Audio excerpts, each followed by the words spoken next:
Yeah, thank you everyone for attending today. By the way, I haven't had a lot of contact with cohort three. Um, I actually I worked a lot with Matilda with cohort two, and coming back, it's really great to see some new faces in here. Um, Hi, Shabeli. Nice to meet you.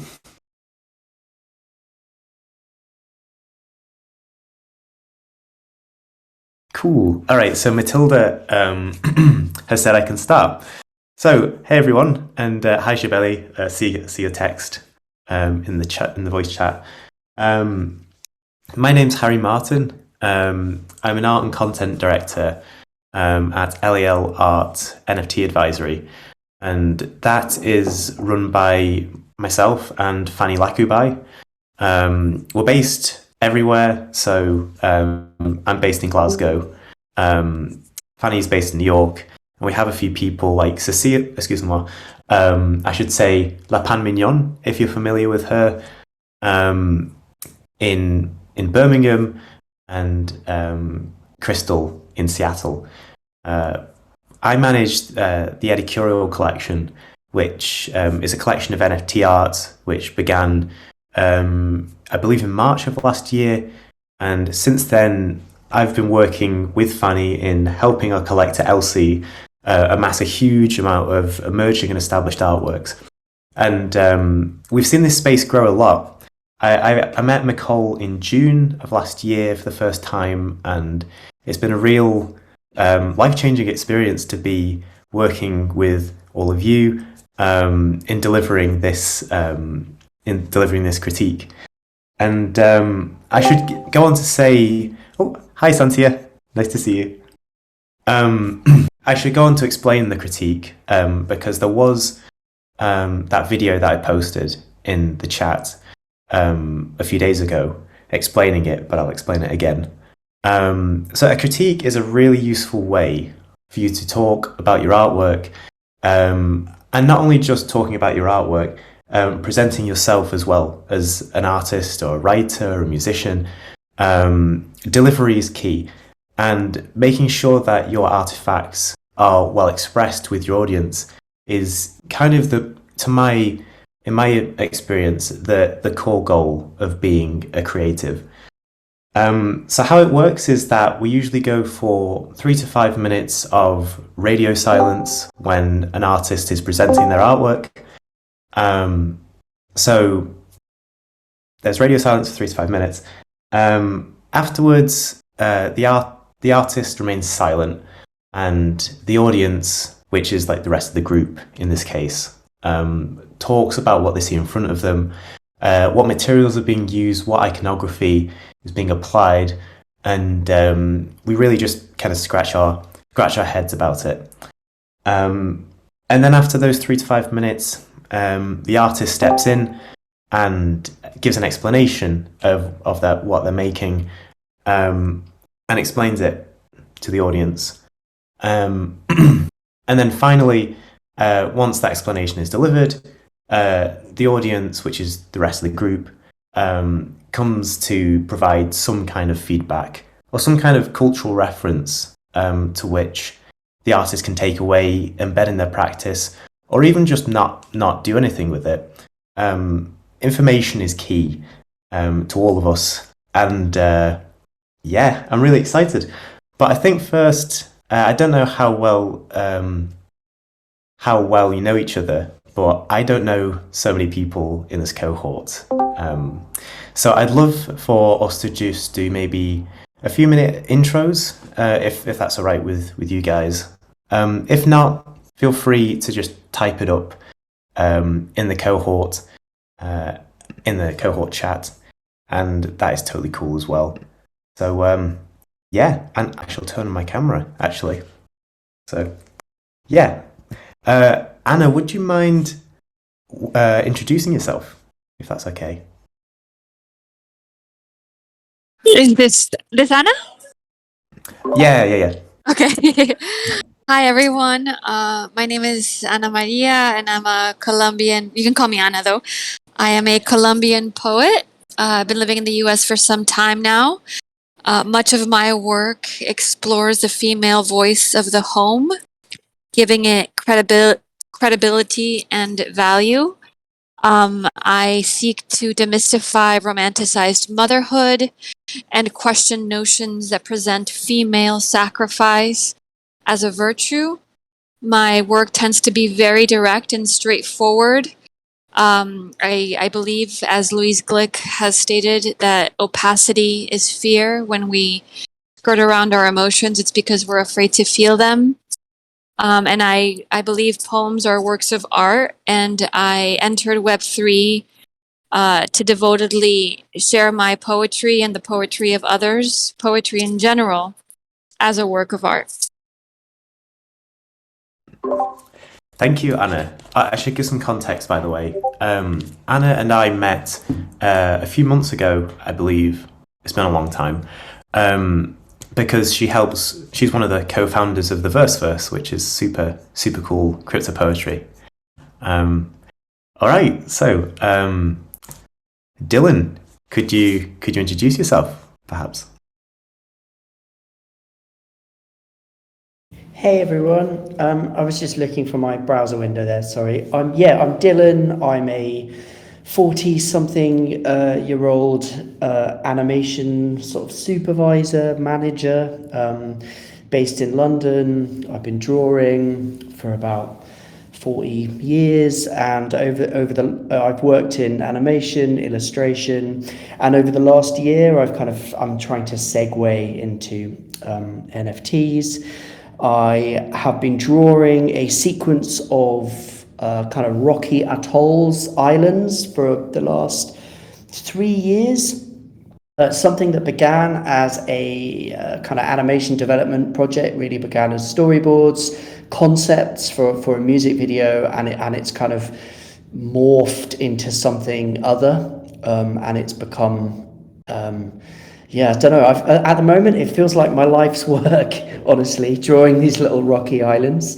And I've imbued them with all sorts of meanings and layers of kind of esoteric focus, such as pantheism, Afrofuturism. They've got elements of Brexit, the curve, isolation, all sorts, really. And something I'm really sort of dabbling with and reading a lot about at the moment is meta modernism, and they're kind of humble but deep, I guess, is how I like to think of them.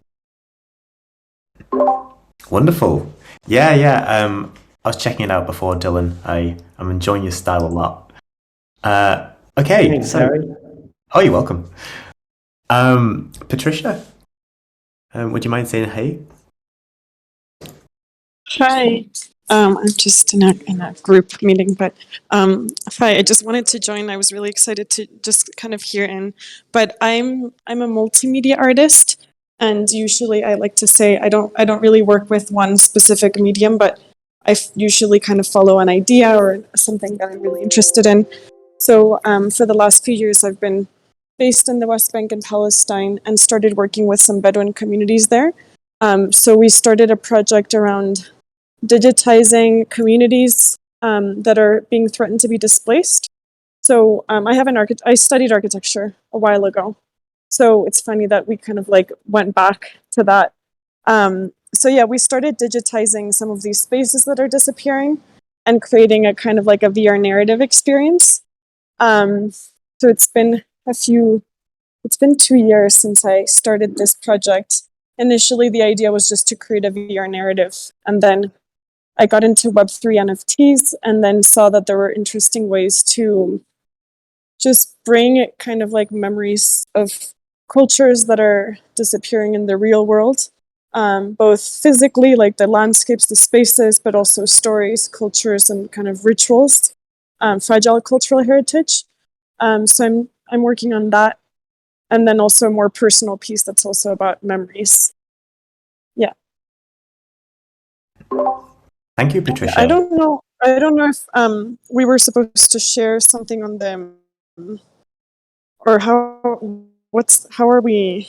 Did we share something on them on the thread? Yeah, I mean, you could either. I mean, I'll go through people first who shared it, but Oh, if you, okay. Okay, cool. yeah, just feel free to put an artwork either in the third cohort chat or just Cool. direct message me. Great. Totally cool. Okay, Yeah, I'm intrigued cool. Thank you to so much. see. No worries. I'm intrigued to see your work. Yeah. Yes. So, And I'm excited to hear, I'm excited to see the crit today. yeah, it's going to be good. Mike, could you take it away? 1 second still. Yeah, no, everything's in the oven. I can I can introduce myself. I'm Mike. My background is stop motion animation. I've done that for like 20 years, roughly maybe. But I guess like got interested in NFTs beginning of last year, and then finally got my act together to start in May. And like my last few years that I did stop motion, I started doing more like abstract and experimental short films on the side, and then sort of NFT sounded like it would be like the perfect sort of destination to take my work. And I've been doing little animated loops mostly since then, all in black and white, and quite often based on I guess all of them are based on a black square initially, and then see what I can come up with. And I don't know. There's not much, for me personally. There's not much to it. I just do what I find visually pleasing, and then hope that some people like it. That's about it, I think. Yeah, that's as good a reason as any. Thank you. Anna, could you introduce yourself, maybe? Yeah, sure. First of all, I'm very excited about this class. I feel it's definitely something I can learn a lot from, because I don't have a traditional art background. So I feel like a lot of these things around critiquing art is something that I kind of miss, despite, loving art. I feel like I don't have that more in a way academic foundation. So yeah, I studied engineering and I'm a generative artist, which means I make art. I write computer programs that generate art for me, and I'm often very interested in the combination of craft and textile art, especially kind of the crafts usually made by women, and how to kind of automate that or bring that into code. So find ways to translate these techniques and this craftsmanships into code. So yeah, that's me. Thank you, Anna. Yeah, I feel like you know Rose Jackson already, or Linda Dunia. Yeah, I know. I've chatted with Rose a bit. So yeah, for sure. Yeah, wonderful. Jean, I don't suppose you want to say hi? By the way, guys, it's totally cool if you want to just put it in the chat. No pressure. I think you. Okay, sorry. It's Jean, but Jean, sorry, Jean. Excuse me. no problem. Hi, Harry. Nice to meet you. I'm Jean. I live in countryside of France. I used to make edition like Zine with friends. And made a lot of music too before, and since few years I draw a lot. My work is usually grotesque and absurd, but also abstract and minimal. I think people that knows me see it like a repetitive process of nihilism, which is not true. But yeah, I think I'm not very comfortable with speaking with assembly with mic shut off, especially not seeing faces. But now I saw your face, so it's better. Yeah, I'm sorry, I'm very chaotic in the way I express myself on internet. But you will see that too in my work, so at least it's kind of coherent. So, Yeah, I agree with that sentiment, Jean. It is kind of nerve-wracking when you don't always see people's faces, but yeah, this one's going to be on the whole time. Okay, so Anubis, would you mind saying hi, if that's okay? Hello, can you guys hear me? Yeah. Yeah, so I'm Anubis, or Anubis 3100, depending on which platform you see me on. I guess, I'm a multidisciplinary artist, if you will, with a specialization with a BFA from U Ottawa, with specialization in painting and drawing.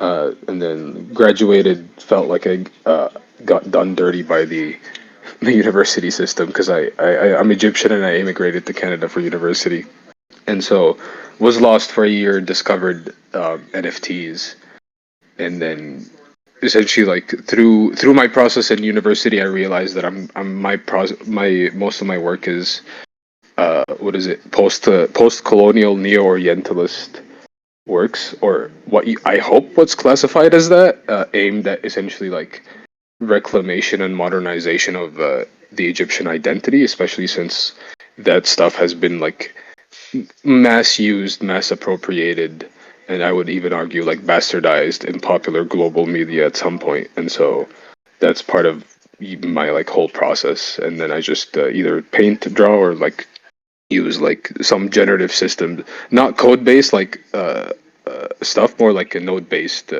programming, if I can. Wow. Yeah. That sounds really interesting, Anubis. Okay, so I think maybe just two more, and then we'll get this party started. Petit Sapon? Oh, Dominic. Excuse me, Dominic. Yeah, no problem. Sorry, I saw the hand. Petit sapin is like a French name. It's like a French word, and every time someone has to say it, I just like anticipate the way it's going to be said. It's a really tricky one. Okay. Yeah. So hi, I'm really glad to be part of this class. Like it's going to be a really interesting one. As for my work, I mean, I work with a lot of different things. It ranges between like it's always like graphically based, so it's either interactive installations for museums, that sort of stuff. Working a lot also with lighting design for clubs, or used to be before Corona. That sort of died off in the recent years. In the recent years, I've gotten back to what I started with 10 years ago, which was generative art, because I have a background in computer science. So lately I've been concentrating a lot on the generative arts with code-based and a lot of other procedural 3D stuff, which is very similar in the sort of process. And I guess I kind of like Michael, I don't have this like really elaborate inspiration, or like it's just if it feels right, if it feels nice, if I enjoy it, then that's what I go with. I would say like if I have to pull out some sort of inspiration, I'm very inspired by the whole sort of Soviet, post-Soviet era, like architecture and buildings, that sort of grayish, dark concrete. But that's just if I have to really sort of get an inspiration, that's where it is. But if not, it's just whatever feels right, whatever feels nice is what I go for. Thank you. Yeah. That sounds totally cool. So I think Isma, I don't suppose you want to say hi? No problem if not. Yeah, sure. Hi, Harry. How are you doing? I'm Thanks for good. this session. Yeah, glad to hear that. So yeah, I'm Isma. I study architecture, so I have a background in architecture. I've been doing generative design for a while, applied to construction and building design, and now I work on digital design and automation as a consultant for a big engineering firm. And in the NFT space, I started last summer to create generative pieces as well, mostly geometrical illustrations and now I'm starting to experiment with stuff that relates like more directly to architecture, so that it can have like a bit of a in between figurative and abstract work. Yeah, that's basically me. Thank you, thank you. And I think Santia, I don't know if I said if we've introduced yet. Santiago, No. I think. Yeah. Oh, Santiago. Sorry, excuse me. Usually Santiago's mic doesn't work. I don't know if today. Okay. Okay, perfect. Hello, how are you? Hi, I'm good. I am an artist from Uruguay. It's a bit delayed, my audio maybe. Yeah, I'm an artist from Uruguay, an abstract artist can be said. I work now with digital abstract paintings, and I've done some things with 3D sculpture and some code-based art, really simple, but that's what I'm doing now. Thank you, and I'll put my mic off. Thank you, thank you. Sorry, I didn't realize the mic situation was a bit tricky. So I think, okay, Earth Sample, our last one, and then we'll get started, if that's okay.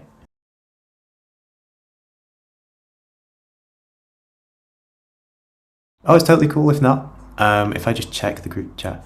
Okay, thank you everyone for sending through your works. Oh, right, okay, you're in your friend's uni class, excuse me. Right, well, what I can say is that it's great to hear everyone from everywhere, all sorts of disciplines and all sorts of experience in all different parts of the world. That's wonderful. So, I think we should start with, because I know Anna the most, I'm going to share my screen once I find Anna's work, and we'll spend 3 to 5 minutes just looking at the work and trying to understand what's going on. So if I just share my screen here.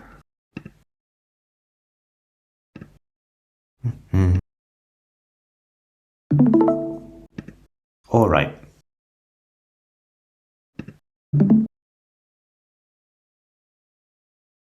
Anna, is this okay for me to present like with the text?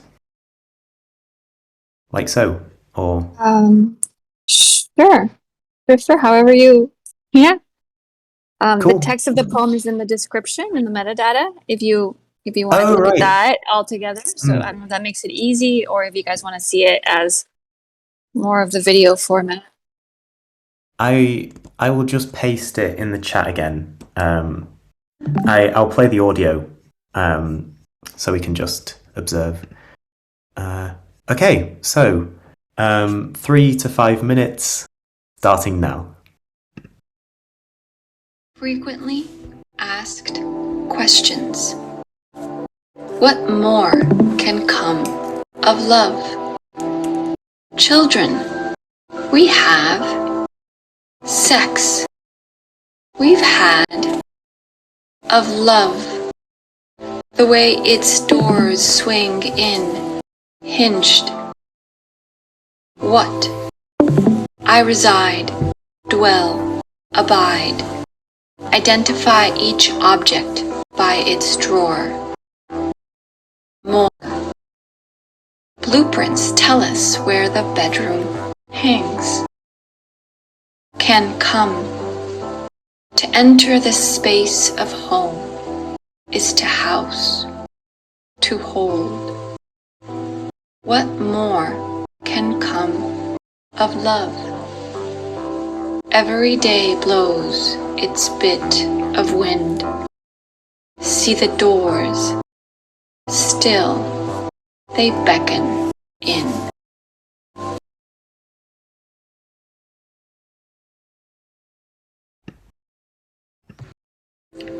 Frequently asked questions. What more can come of love? Children, we have sex. We've had of love, the way its doors swing in, hinged. What? I reside, dwell, abide. Identify each object by its drawer.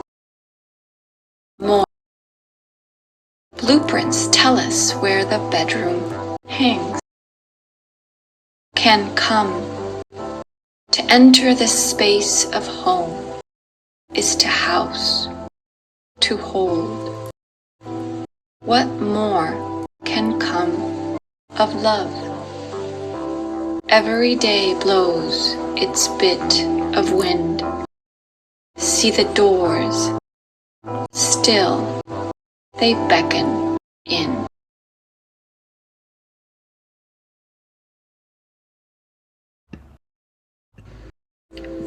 Frequently asked questions. What more can come of love? Children, we have sex. We've had of love, the way its doors swing in, hinged. What? I reside, dwell, abide.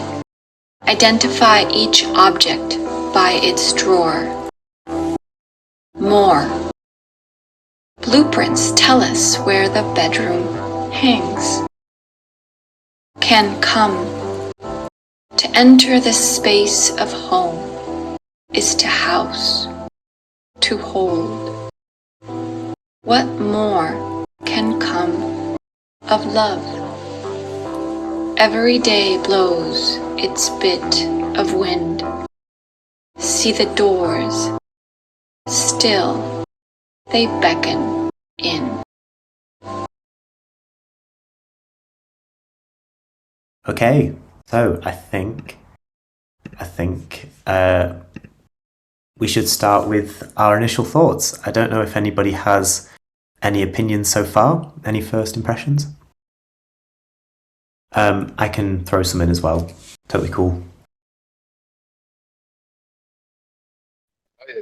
I really quite like this actually. There isn't a lot of sort of audio-based works, especially NFTs, that have like bridged, the experimental audio, based again audio-based works. Especially, I know async music, had sort of experimented with artists being able to, upload different versions of certain tracks, right? And that gives the creator a certain like interaction, right? But we haven't seen the full-fledged like conceptual, like this is a full audio piece.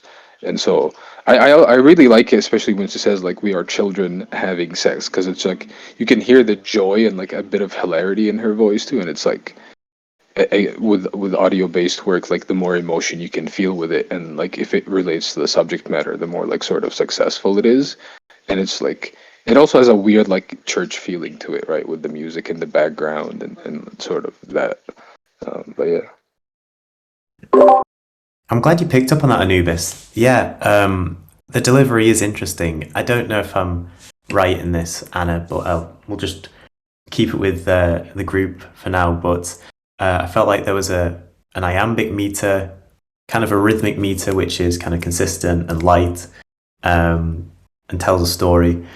What I gather from this piece is that love is the home. The extended metaphor of the home reflects every compartment of what a happy life is.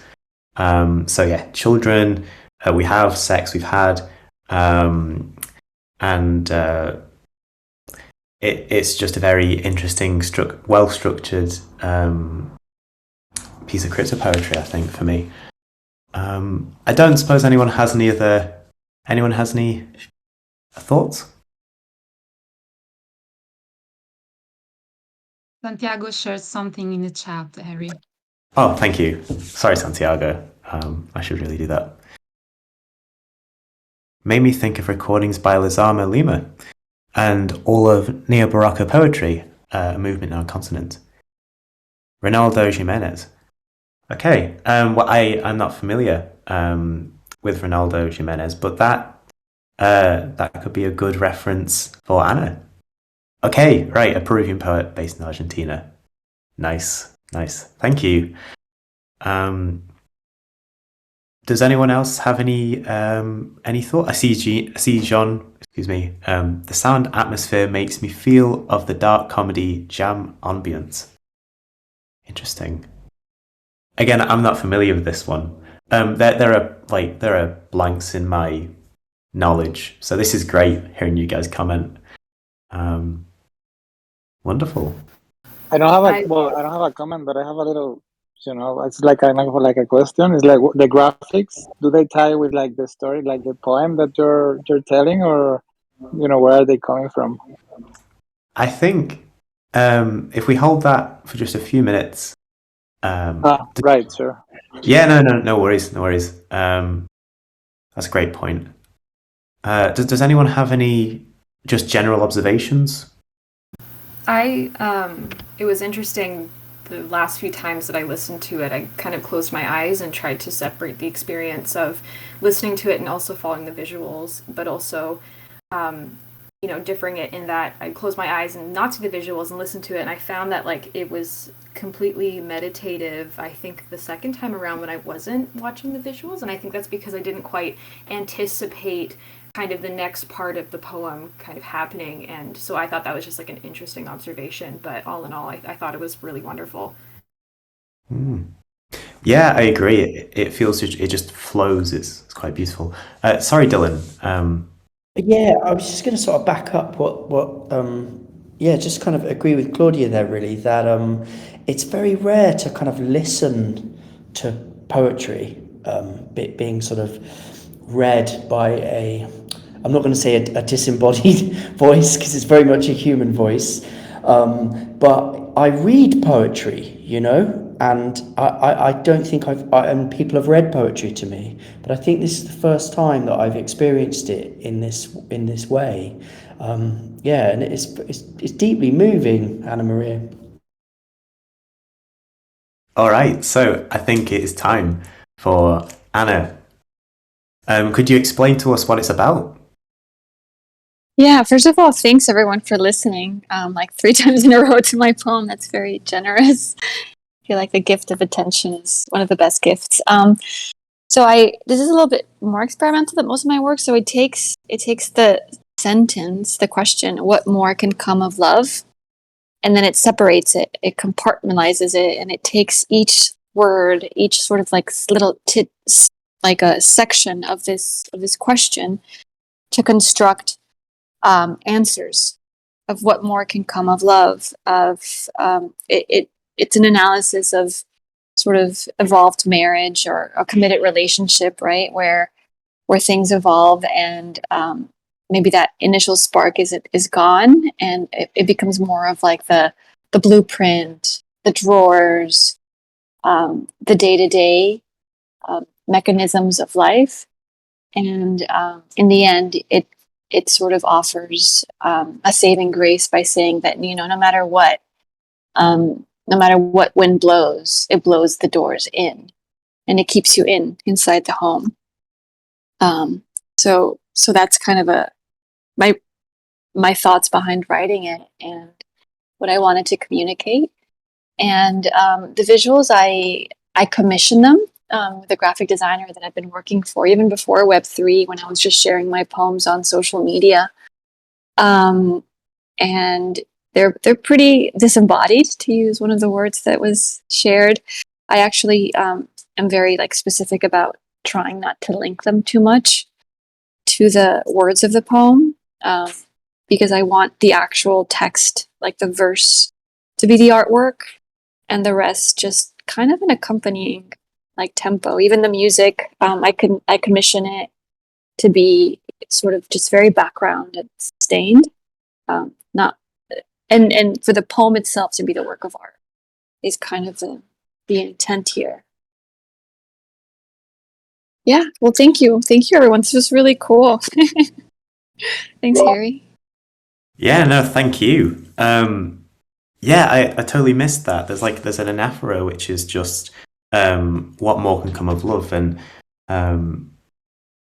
disembodied is a great way of describing it. I feel like most people's feedback here is contemplative, and yes. So, so I'm just reading the chat. Anubis hasn't been to a crit in 2 years. Anubis, I think we're the same age actually, because I was speaking to Dylan, who hasn't been in one in 23 years. All right, so thank you, Anna. That was really beautiful. I'll start sharing my screen. Does anyone want to go next? Or I could pick somebody, whichever you prefer. Volunteer. I haven't. Yeah, Yeah, like you just saw my message. I haven't been into a crit in 2 years. I'm actually excited for this. yeah. So, sounds awesome. So I had shared a picture already in the chat, but I also realized this sort of has a gift to it. So I guess in the matter of like if this was being displayed in a critique, they would be displayed sort of next to each other as like a diptych. And so Sure. I'm just posting the second link in the chat. But yeah, that's all I was gonna say. Thank you. I'm just going to try and find it actually.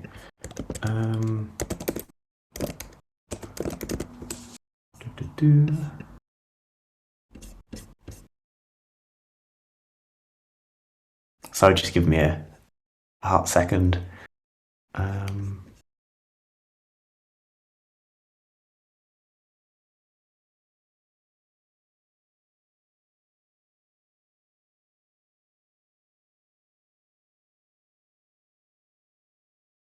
Anubis, sorry, would you mind sending it to my DM if that's okay? Yeah, sure thing.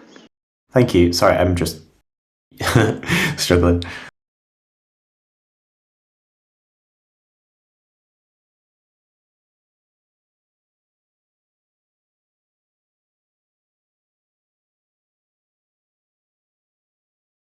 Oh, thank you, Matilda. That's really cool.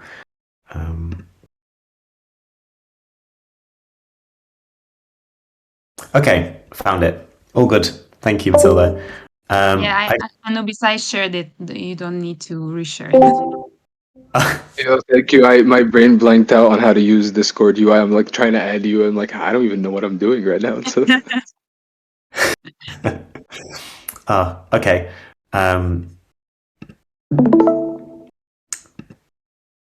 All right. Hold on. I think this is a big file. So. so that's the gift one. Right. Okay. Yeah, both are the same. Well, I'm not gonna speak. I will speak later. So is this the one artwork that's being presented, Anubis, or? No. So there's another one. It's the foundation link I had posted earlier. Right. Oh, okay. Found you.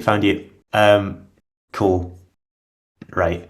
I think what we'll do is we'll go with the foundation one first for like 3 minutes, and then we'll go with the with the second one afterwards. Just give me a sec.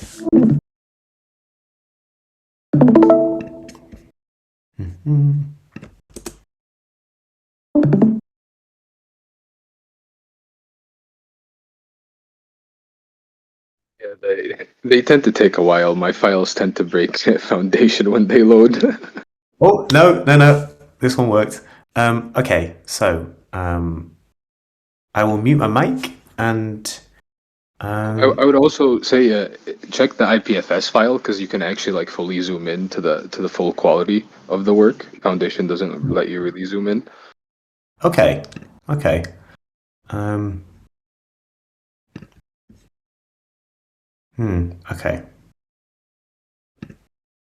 Yeah, that's just the loading process.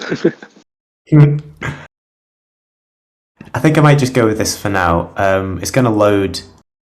Oh no, it's loaded. Okay. Here we go. So 5 minutes starting now.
I'm just going to change over to the second work now. So just give me a second.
All right, so do we have any initial thoughts for Anubis? Yeah, I actually do. Well, firstly, I actually connected more with the first one. I don't really know why, but maybe the colors or the texture or something like that. And then there's this thing when you were zooming in and going through like little portions of it. I think the piece it's amazing, but I actually love how it gets like super abstract, and I don't really know what I'm looking for, but there's something that I actually love about it, like this zoom ins in the composition, because I think when I look at it, from this angle, it looks also amazing, but I can recognize some shapes or I don't know what it is, right? Because it's abstract, but I can see some shapes and things that are more like familiar. But when you zoom in, that was actually amazing. Like those textures and those compositions were really, really, really nice. Yeah, I totally agree. It became this weird, well, not weird, like really interesting mesh of like halftone and distortion. What I see is like a largely abstract work. I'm not entirely sure what I'm looking at, whether it's like an aerial view of some land or some kind of radiating energy. But I think I agree with you, Isma, that I'm drawn to this piece. It might just be the bright magenta. Does anyone Then got any? just one little thing more that I thought is like me when I actually look at the digital piece, the first thing I think about is the technical, like how has he done this piece? Like it's been like pixel sorting, it's like a 3D model, it's like what is he using like a technique?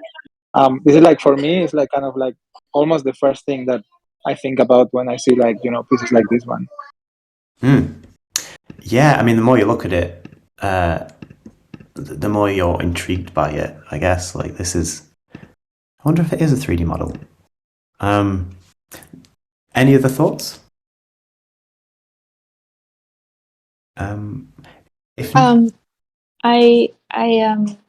wanted to know where the quote was from in the description of the first piece, the distorted one. There's like a quote, and then I didn't see where it was originally from. So I was just really interested. I wanted to know more about duat and the idea behind duat in the description. Yes. Sorry, it's actually here, so we can read that.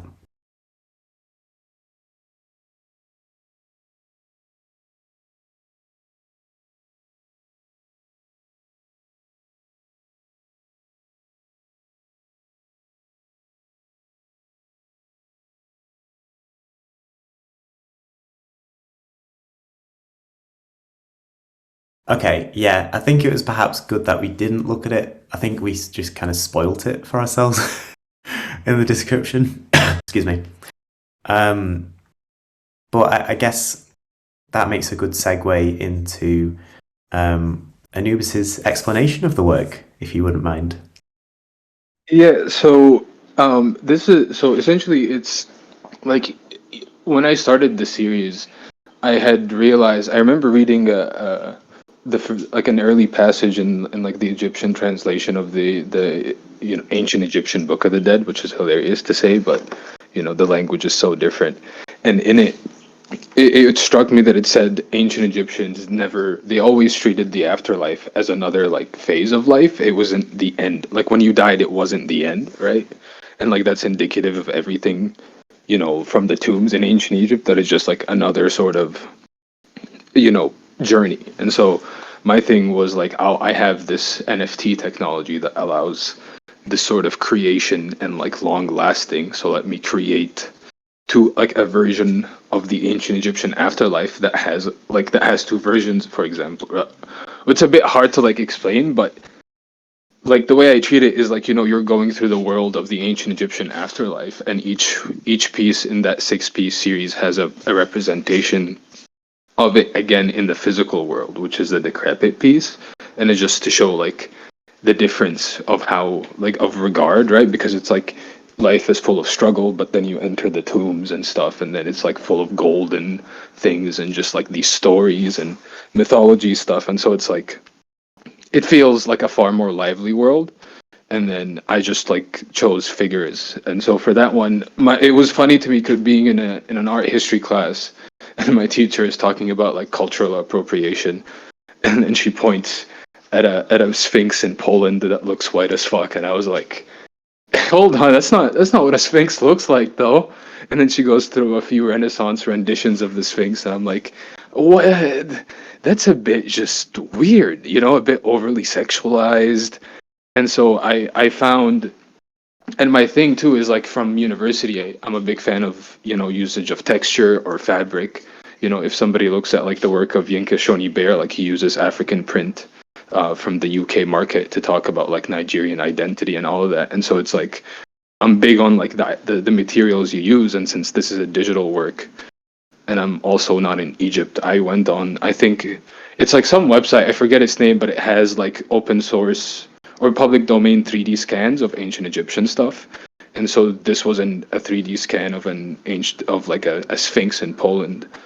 And then I put that through, so it's like a process where it's like 3D modeled, rendered, and then put through Photoshop, where I get the second piece actually.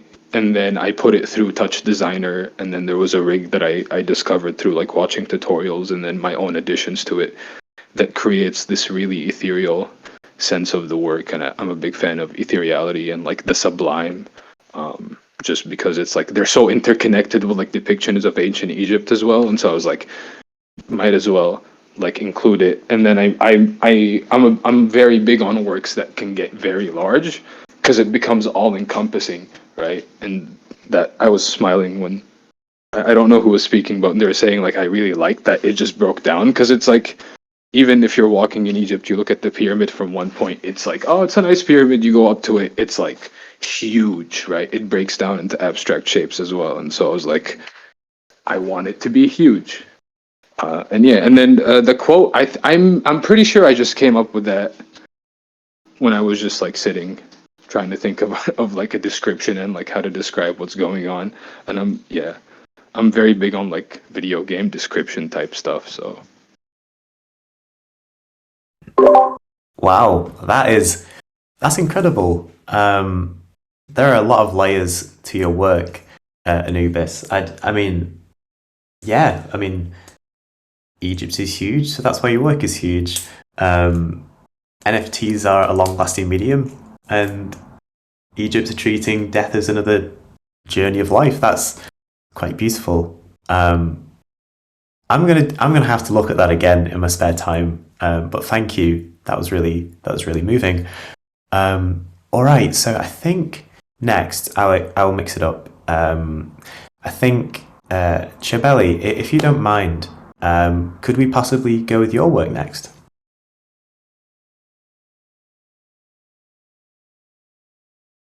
Oh, wonderful. Sorry. Yeah, I'm keeping an eye on the Yes. No, I was going to speak, but I just had to activate the microphone. So so this word, how should I speak like for the No. hour I shared, right?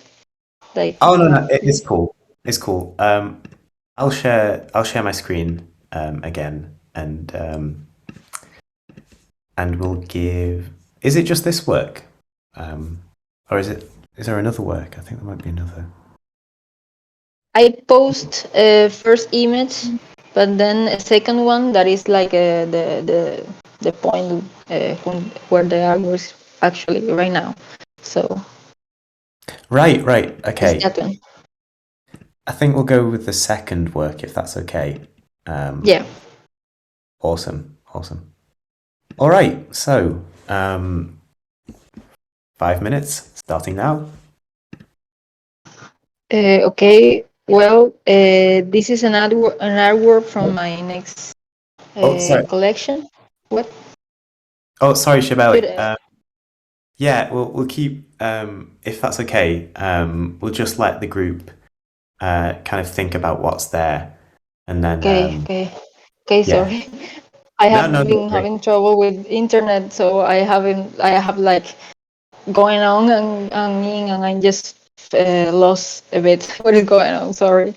Okay. No, don't worry. No, my bad. Yeah. uh, okay, so 5 minutes starting now.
All right, all right. I've seen a few comments in the chat just asking whether the intention is to read the description along with the works or just look at the works themselves. It's going to be with the works themselves, just so we can try and understand visually what's going on without, unless it's like with Anna's piece where work is the art. Just our initial senses of what's going on. So does anyone have any initial thoughts? Yeah, I mean, for me, it's super reminiscent of, pardon my Spanish, but Dia de los Muertos for some reason. But also, it feels like it has a lot of those dragon sort of Asian colors to them, those like vibrant reds. It feels like an interesting mix between a very Latin atmosphere and a very Asian atmosphere. It's really interesting. Yes, I have to agree with that. I was thinking Latin mostly. Louis, do you have any? Oh, sorry, go on, Dylan. Sorry, I mean it's totally beautiful work. I love your work, Shabeli, and for me, it feels quite kind of Rorschach test. So I feel like there's so many layers of meaning that I could be reading into this. But yeah, it feels like it's from somewhere very primordial for me. Sort of somewhere kind of ayahuasca-y, I guess. That's how I perceive.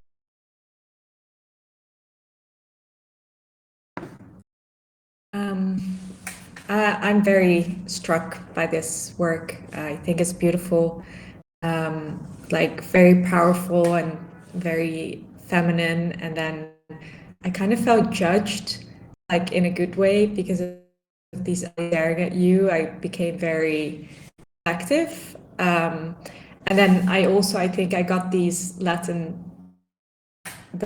so the word Pachamama came up with me, there was a part of like, okay, it's Mother Nature just staring at you, and at this questions, like she's angry, there's a lot going on, and then thinking about global warming and how we were not treating our Earth so well. So I think I really went into kind of this rabbit hole of thoughts through looking at work. Yeah, I would agree with Anna's comments there, in that I feel like I'm confronted with these themes. It feels very almost jarring in a way, and I like that. Like, it calls me to question a lot of the concepts that I feel this work is playing about. Yeah, these are great. Yeah. Sorry, go on. I interrupted. I think I interrupted you too. Right. I felt like it was very powerful. Like there was definitely like a warrior spirit. It's a very spiritually powerful piece, and I felt nature. I felt it was sexual. I felt, I don't know, the fruits, the colors, the plants, all of it was just really impactful. And I also loved how it was shown actually in parts in the chat, because you could really sort of focus on the different sections of the piece, how they were like sort of separated and, I don't know, kind of inverted. The first time she sent it today, how like it was like left and right put together, also for me worked really really well. So I guess just like an invitation that there's maybe more ways to exhibit it in parts, or zoom in when you're tweeting about it or sharing it on social media, because like the detail of it is really impactful. Yes, so I think it's high time that Shabeli explained it, if you don't mind. Oh, it can be in the chat or it can be in here. Totally appreciate the Yeah, I will try to do it here because I don't do this so much because sometimes I have to write in the chat. So that's right. That's nice. What you just said about the piece. I'm very glad that that's the impact it caused on you. This piece is from a collection I'm currently making that's named Captive Monsters or Captive Creatures. It's something like that.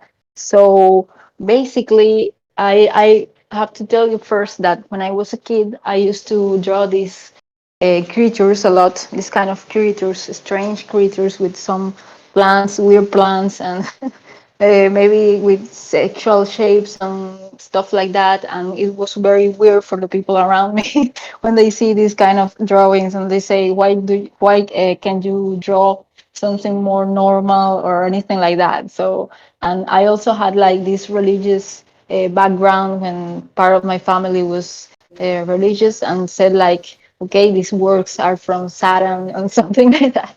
And I find that really funny right now, but it was like hard at that time being a child.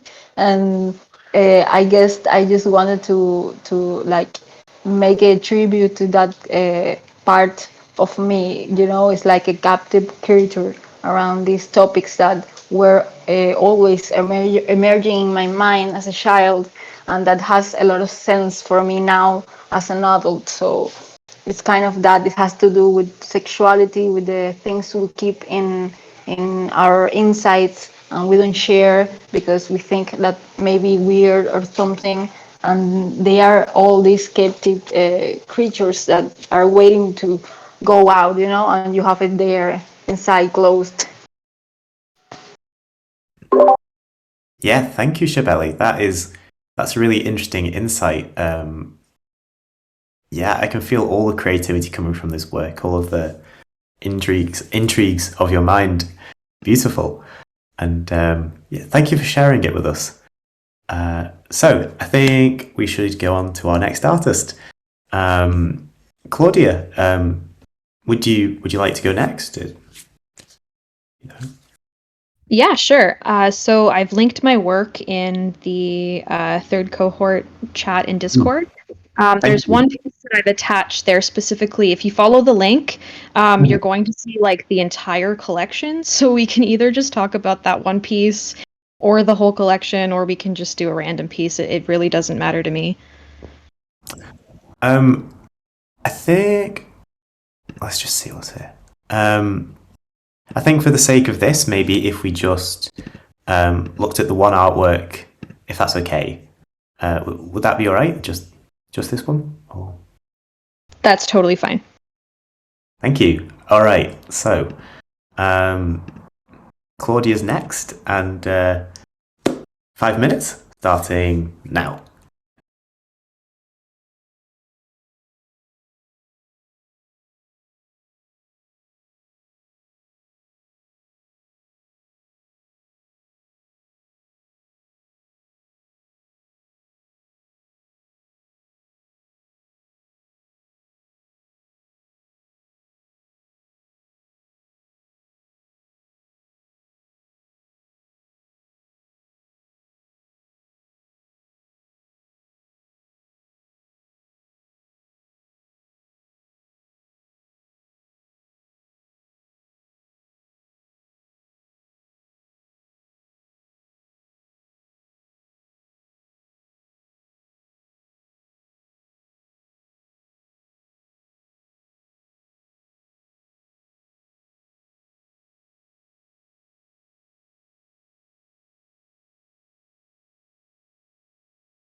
Okay, so do we have any initial thoughts?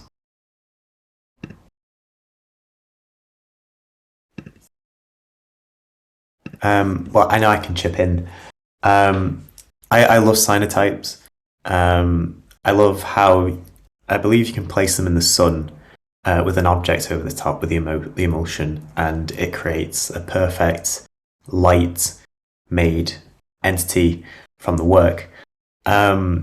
I think this work could have something to do with time and place. I get a sense that when you look at the work close up, it feels like it's perfectly still. I'm not sure what kind of plant this is, but that makes me think of location, and because cyanotypes they can be made, if I'm not mistaken, quite quickly. I think of this as being like a document in a way of a moment. But yes, do we have any other observations or? I was gonna say like well, thank you first of all for actually explaining how full like cyanotypes are made, because like I understood the concept of cyanotypes, but I've never made one, and so I've just like been like, do you like what do you do? Like you measuring shit? Like are you like praying to the gods? Who knows? But so one of the things that's always been interesting me about cyanotypes is it's sort of, I think, at least personally, it comes from my enjoyment of like the old look of like newsprint, right? Like the printed photos, that old like very textured print, like, and how you can sort of get that sort of same emulation with like the texture that gets produced with the work, right? And it feels very not painterly, but like illustrative in the sense like like Dora's like illustration, if you were to invert them, for example, or like scientific like illustration. And like given that we've seen some like people in the space, and it's like I've had teachers and my girlfriend's had teachers in university that like used to scan their their flowers. To me, it's like I've always found that a cyanotype of a flower is far expressive than a scan of the flower. And I think the texture and the look of it comes into play a lot, instead of just like a single scan black background. And yeah. Yeah, I have to agree. It's certainly more expressive. Do we have any more observations? I just I just really like how delicate and fragile it looks. Even more so than maybe if it be illustrated. Yeah. It is very, very delicate. Yeah, beautiful. Yeah. I think that at the same time it looks like a flower. It is a flower, but it also looks a little bit like a jellyfish. So it makes me think, or reminds me of the ideas of floating and weight, and not just time, but also weight. I don't know if you agree with. That's an interesting observation about weight. I was more inclined to say time, but yeah, all is good. All is good. Claudia, could you clue us in?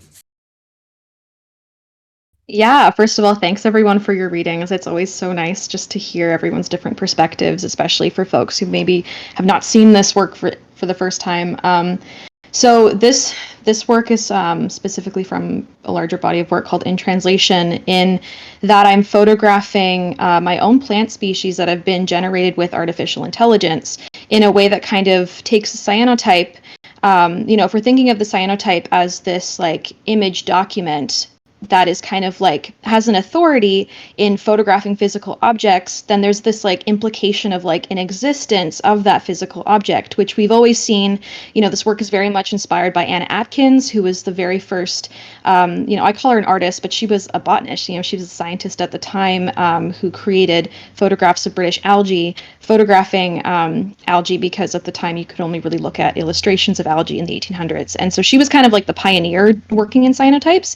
And so she kind of like created cyanotypes now, in working with them in not just like scientifically, but also as an art form now. Like we use cyanotypes as like, you know, art. And so I was kind of playing with this idea of like, okay, the cyanotype like implies that there is existence of a physical object, but what if I kind of like turned that on its head and just created my own set of botanical images in inspiration, you know, to Anne Atkins, but with AI.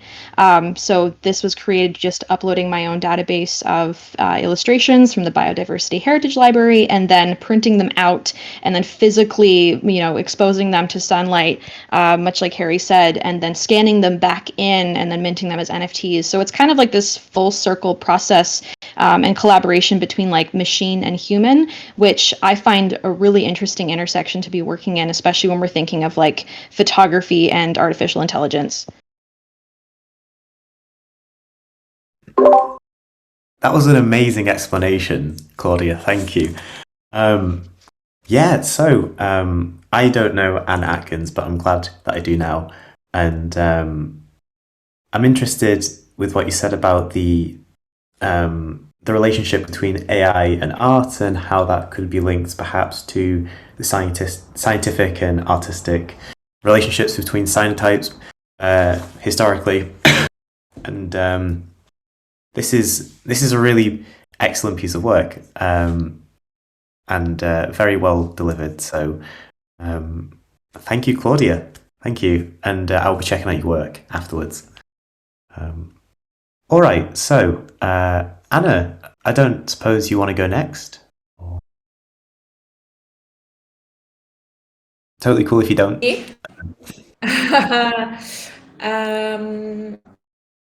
Yeah, I had a work in mind, but it still lives very much on my computer and it's a bit there because it's still in the That's code. okay. So unless I have a screen, then it could be easy to show.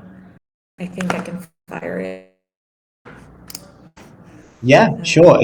If you don't mind, I can start streaming.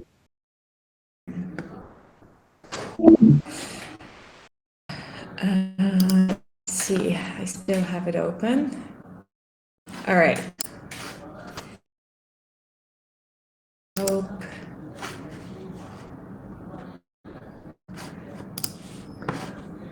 Also, folks, I realise that it's like 7:20, but I can go on.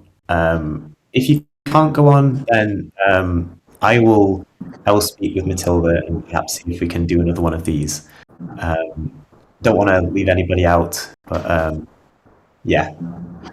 Yeah, definitely. If you want guys to schedule another class with Ari, or also I think Ari, you are available for one-on-one classes too, sessions too. Yes. So feel Yes. free if you want to share thoughts with Ari privately. She's available. He's available. Sorry. And yeah, I need to jump off, Ari, but of course keep doing if our residents want to. So yeah, keep going, guys. Yeah. Yeah. Thank you. But yeah. Screen sharing? Yeah, I think Or you not? should be. You should be able to share screen. If that's... Oh, can you see it? Because I'm trying to click on share screen, but I don't know No, if anything is. we cannot see it, but sometimes you need to jump off and go back in for sharing a screen. I don't know why Discord does do that, but yeah, maybe try. I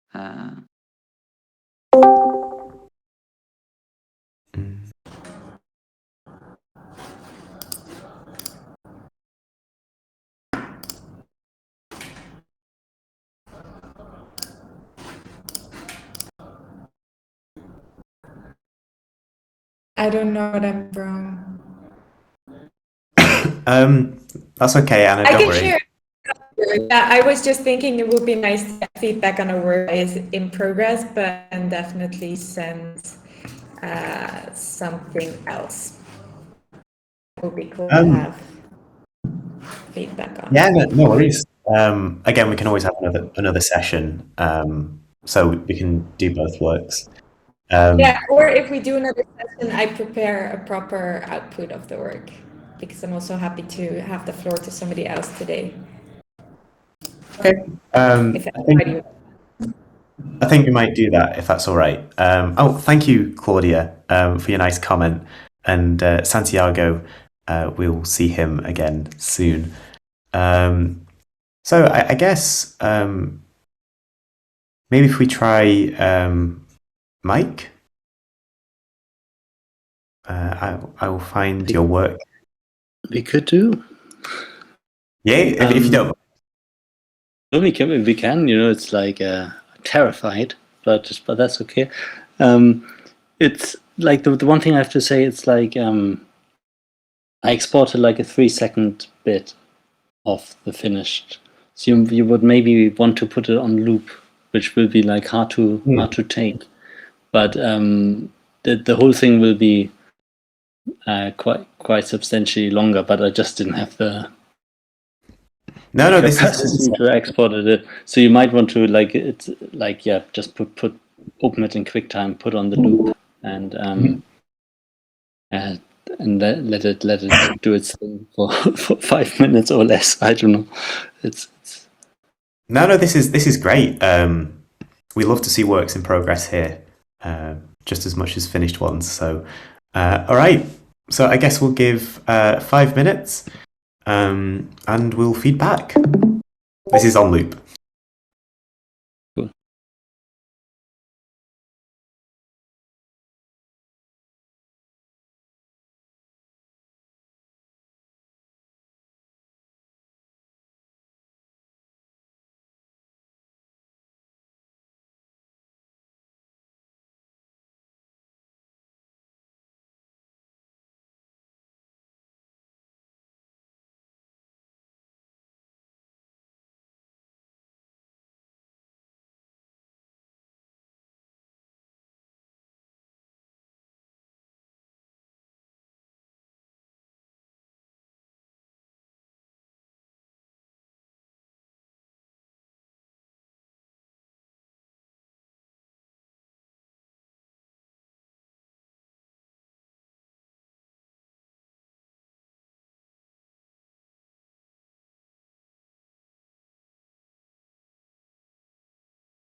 Okay, so I think I have some initial observations. I know it's 3 seconds long and it's a work in progress, but it's a really fun 3 seconds. So thank you, Mike, for sharing this with us. I feel like this might be a high rise, or it could either be a tangible object, like a really tangible object, or it could be something that's immaterial, like it's completely abstract, and it can't be either. It can't be both. It has to be one or the other. So I think it's a high rise. I think it's. I think it's because that these panels look almost like they're taken from comics, and the way that the light hits the dark objects from different angles.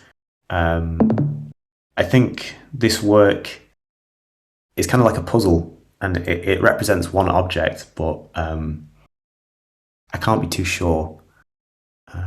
What do you guys think? I also felt like it was very urban and very fast paced. Like there's a lot of energy in these works, and the fact that you don't really know what it is exactly makes it even more interesting. And the way that you laid it out, Mishi, I think works great. That it could be the same thing with different views, or it could be all different things. That's kind of left open to interpretation. I really like that. Yeah, I've always really enjoyed your work, the black and white, and sort of how disciplined it is. And it like holds true to a certain vision that I'd love to hear more about. I find it to be almost disorienting because I can't quite ground myself.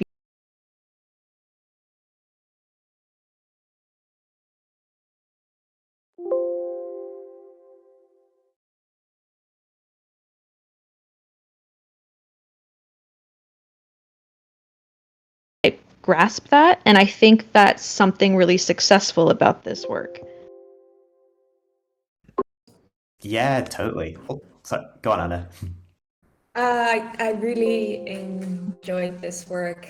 I think it's helped me really captivate it.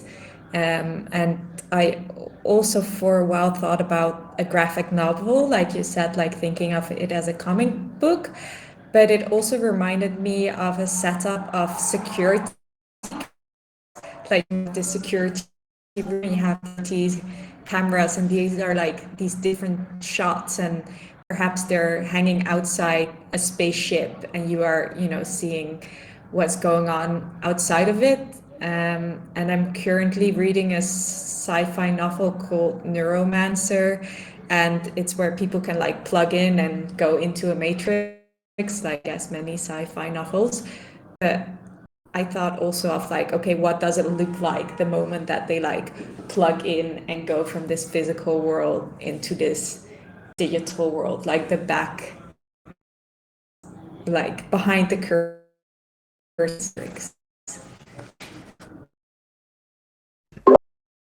Those are a handful of really interesting observations. I've been meaning to read Neuromancer, so yeah, I totally understand how like Claudia and Anna's views of like this work being either like it's very disciplined on one hand, but then it also feels very uncontrollable on the other, and it could represent security cameras from every angle. So, Mike, could you tell us? Never. I keep it a secret. No. I'm quite. I really like the comments. I really like it. It's for me. It's not about high rise or anything like that. For me, it's about breaking apart. And I'm trying. Like for a long time, I had this idea about doing maybe like a little background. Harry, you don't know what I do, but it's like recently I'm doing a lot of sort of very minimal black squares in different rhythm and patterns. And that's sort of the basis for everything I've been doing for the last few months. But it's always quite, oh, the cat is coming in, great. It's always quite regimented and straight lines. And I felt like I just wanted to break everything apart and make it more dynamic. So I thought I really wanted to do a series that are labeled cubic shards, because I just wanted to have these black and white squares all of a sudden become glass and just, you know, breaking it in 1,000 pieces that fly towards camera. And so that's the basis of it. And then it's just, initially I wanted to close, I don't know, have like playing with framing and wondering what I could do to make it more and more dynamic. So I started just offsetting. It's basically 3 different files that are just offset by timing and by a bit by camera angles and stuff like that. And I'm not quite sure yet if it's the most dynamic I can get it to, but that's sort of the aim, to overlay these regimented black and white squares I normally do, and overlay them so much that eventually they become triangles that sort of splinter in all directions, I think. Whether I'd achieve that or not, I don't know yet, but I think we find out. That's interesting. I honestly wouldn't have noticed unless you told me that these are all the same tile, but just a few seconds off. Yeah, I mean, they're a little bit different. They're like they're sort of multiplied by, you know, I don't know. It's a lot of layers, but each row is made up of 3 different pieces that are based on the same original file, but then just multiplied so much and overlaid so much that they become these splintered shards. Yeah. I see. Well, I think I know it's a work in progress. I'd be intrigued to see the final product, but I think the way it's going so far, it's certainly well, it invokes a lot of emotions. People have said this already, like, and we try to describe it as different things. But breaking apart, I think I can see that can work. So yeah, thank you, Mike. Appreciate it. Thank you. Thanks, everyone. So, Isma, would you like to go next?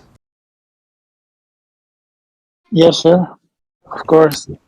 Wonderful. The only thing, the one I started is, well, it's a generative project. So I guess, you know, part of the interesting thing of it is the outcomes, and it's like 256 different ones.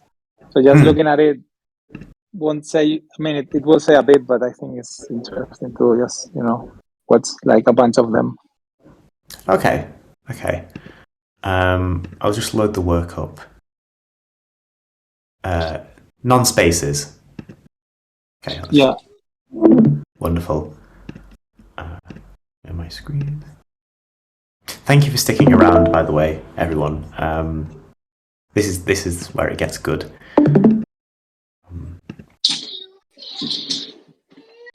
I think if you go, I don't know, down, you can see like, well, yeah, this is just the one, but you can just scroll down and start to like maybe switch through the variations. Yeah, over there. Okay.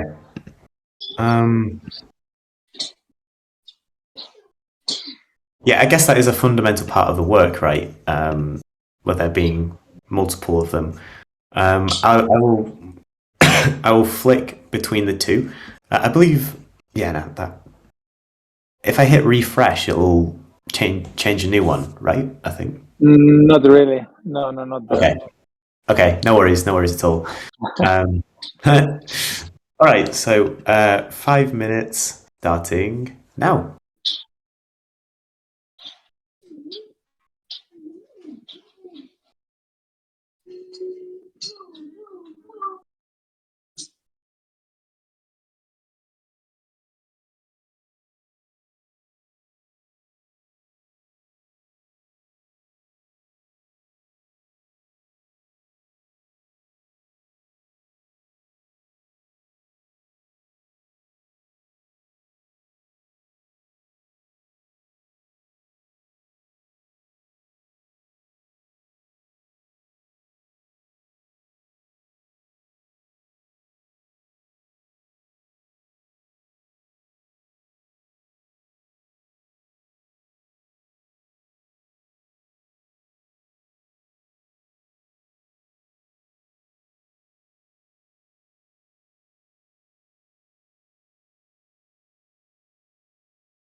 Okay, so what are we thinking?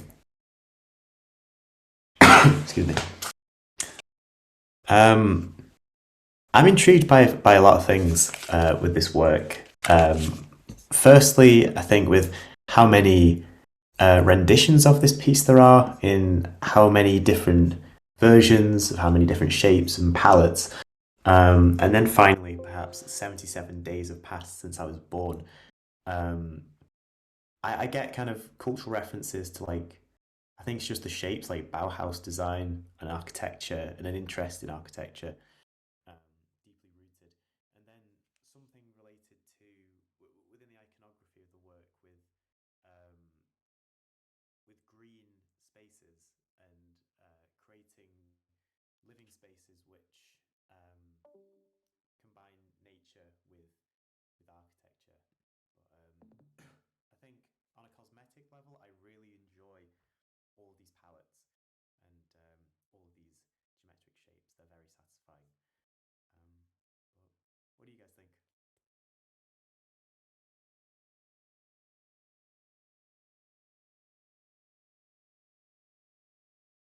If you don't have any observations as well, then that's like totally cool. Oh wait, there's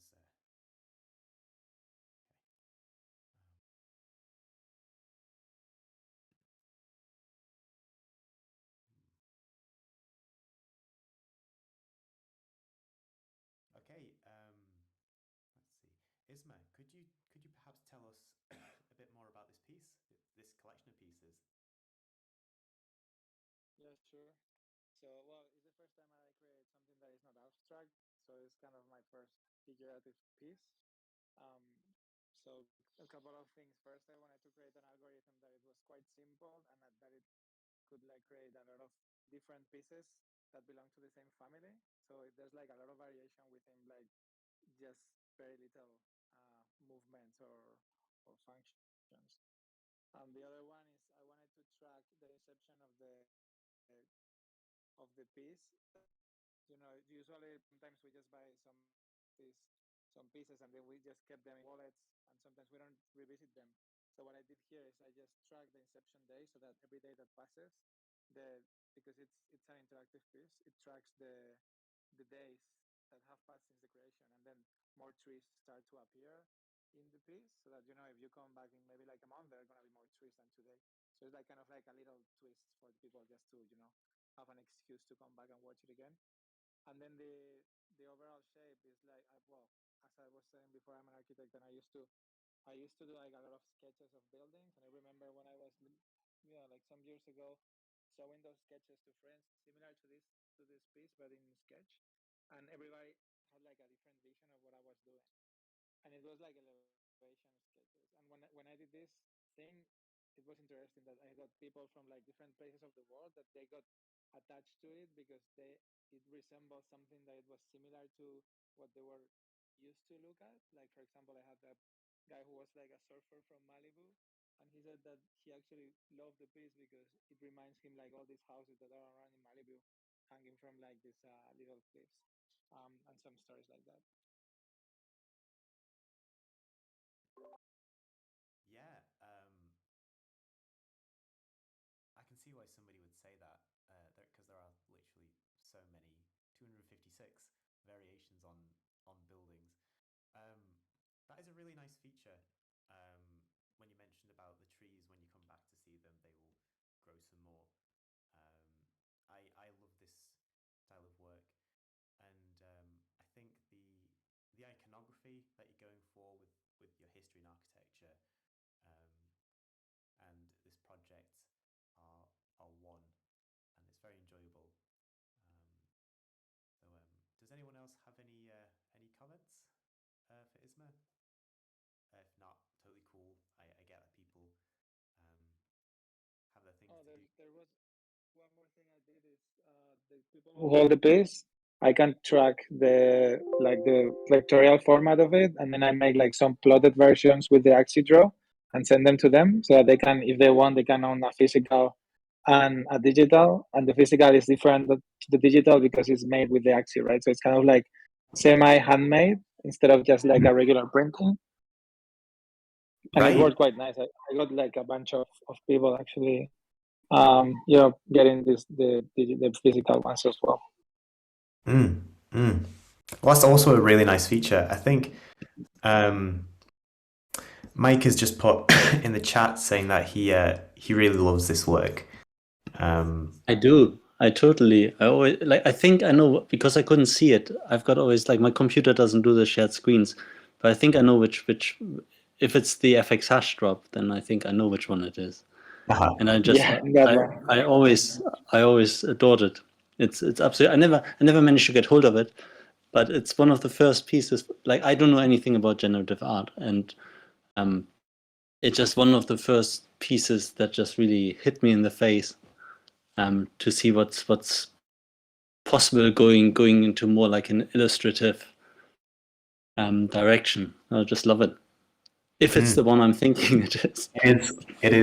It is. There are just generative projects that just, some of them, they just hit you in the face and they're just incredible.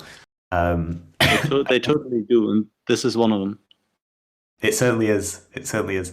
Thanks yes. a lot. Thanks a lot, man. Yeah, thank you, Isma. I think you conveyed effectively through generative art with your handmade bits and your history and architecture what your work is about, and it's very enjoyable. So thank you. So I think we'll go with Earth Sample next, if that's okay. Just load the work.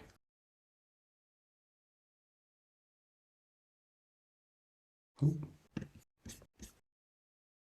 Thank you. Yep. All right. Let's see. All right, no worries, Mike. It's been lovely to say hi to you, and we'll do this again real soon. But see you later. Yeah. We'll get through the works this evening. By the way, if people are wanting to stick around, I'll certainly be here. But yes, without further ado, Earth Sample's work. I'll just open it in a new tab actually. And 5 minutes starting now.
All right. So, I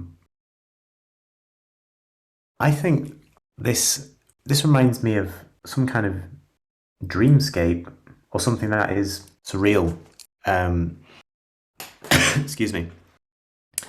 I think it reminds me of some kind of shrine, and I'm curious as to what this text is. I'm curious as to what it could mean. This feels like a collage and a handful of elements that could mean something significant to the artist, but they're not quite with the audience. But that's intentional. And I love all the tiny details that have gone into making this. So I like how certain elements break off, and then you have these really kind of raw, almost ink-like marks from this object here. But what do you guys think? I like it a lot. It looked like it evokes me something about cycle, maybe due to the structure of the pipe and the line, almost like ice melting from top of mountain and going back to it all along, like water cycle, maybe, I don't know, something like that. Also almost alchemical feeling inside. It's like some symbolization of a process, maybe, I don't know. Yeah. Thank you. Yeah, I can see that. A mountain of some description. That did catch my mind for a second, and a process. I mean, it feels half finished, but in an intentional way. As I mentioned before, there's like lots of detail over here, and there's a lot of detail down here in this frame. And it's like the more I look at it, the more I want to find out what's behind it. I mean, we haven't even addressed this plant yet, which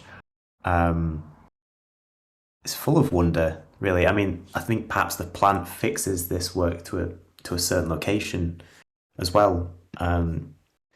So I think Earth Sample, if you wouldn't mind explaining it to us, you can put it in the chat or just in here. It's totally cool.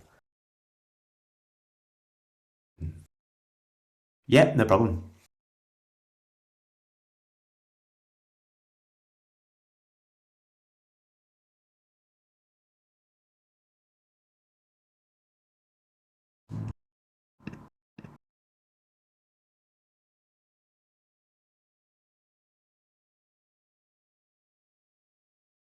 Yeah, this is fascinating.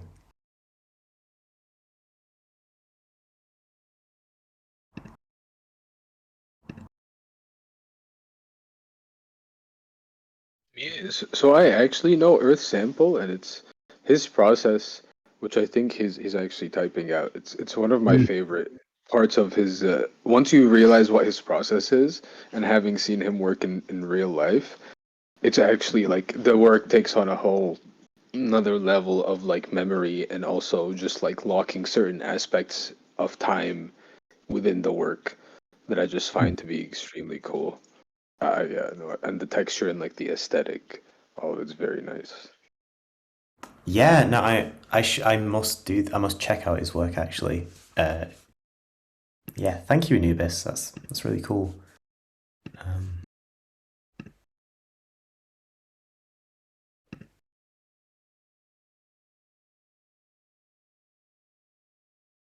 Yeah, thank you, Sample, for typing it up. By the way, appreciate it.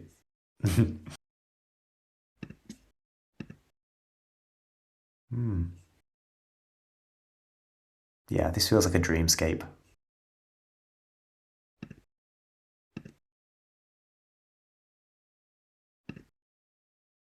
Okay. Did he type? He did. Do you have an observation? Yeah, I like how it's at the same time an interior. like someplace inside and or indoors, and on the other hand, it's also kind of outdoors, and there's this special spot for the shield, or what might be a shield, with Chinese.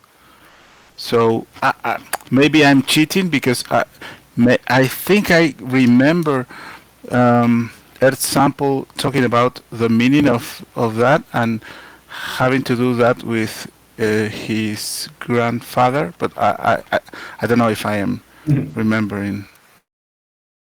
Well, I'll just read out what Earth Sample's written down.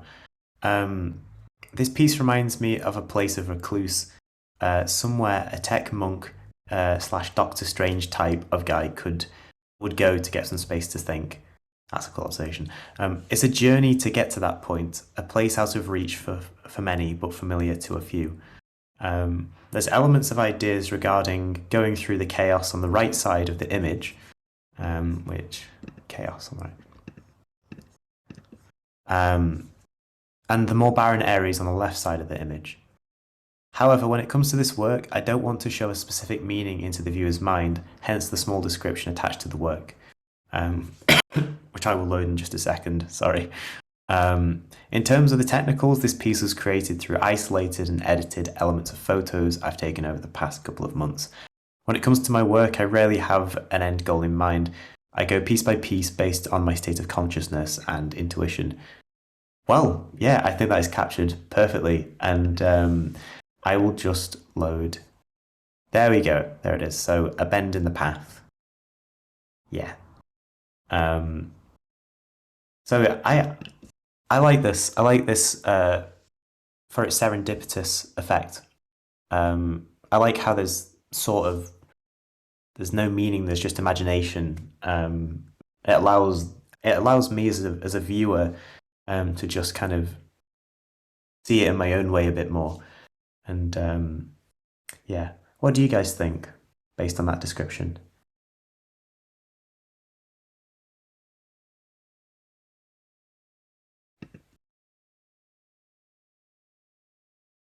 So I'll just quote another bit of it again. So it's a journey to get to that point, a space for someone like a tech monk or Doctor Strange type would go to get some space to think. A place out of reach for many, but familiar to a few. I feel this. It has like a homely kind of effect in the most strange way, Doctor Strange way, which is very enjoyable. So I think, yeah. So I guess if we can round. Oh, we have a comment.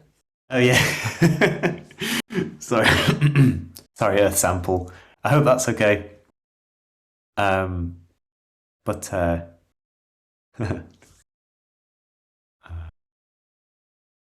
what they have to say. Oh, nice.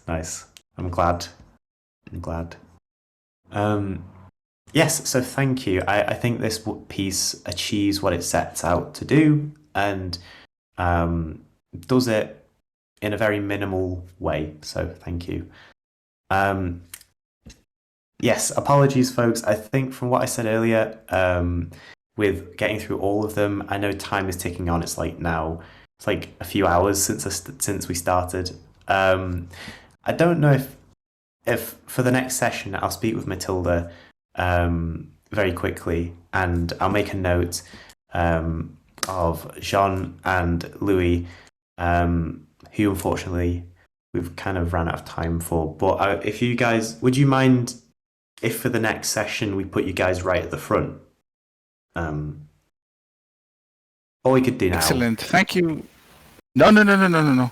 It's fantastic. Thank you so much. This has been very, very good, very interesting. Thank you a lot. And also, can I follow you on Twitter? Of course I can, right? Can I? And I will follow you back. Can I follow you back? Wonderful.